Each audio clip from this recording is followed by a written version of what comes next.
السلام علیکم دوستو، امید کرتا ہوں آپ سب لوگ خیریت سے ہوں گے، مزے میں ہوں گے۔ دوستو اگر آپ ہمارے چینل پر نیو ہے تو چینل کو سبسکرائب کر لیں، بیل آئیکن کی بٹن کو ضرور پریس کریں۔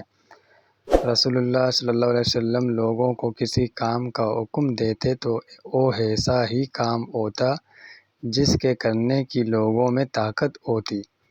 اس پر صحابہ رضی اللہ تعالیٰ عنہم نے عرض کیا کہ یا رسول اللہ صلی اللہ علیہ وسلم، ہم لوگ تو آپ جیسے نہیں ہیں، آپ تو معصوم ہیں اور آپ کی اللہ پاک نے اگلی پچھلی سب لغزشیں معاف فرما دی ہیں، اس لیے ہمیں اپنے سے کچھ زیادہ عبادت کرنے کا حکم فرمائیے۔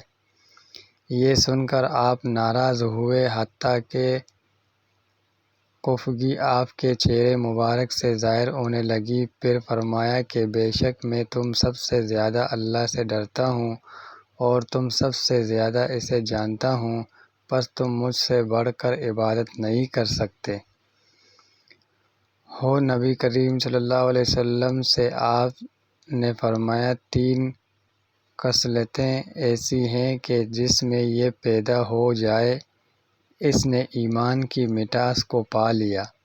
اول یہ کہ اللہ اور اس کا رسول اس کے نزدیک سب سے زیادہ محبوب بن جائے۔ دوسرے یہ کہ وہ کسی انسان سے محض اللہ کی رضا کے لیے محبت رکھے۔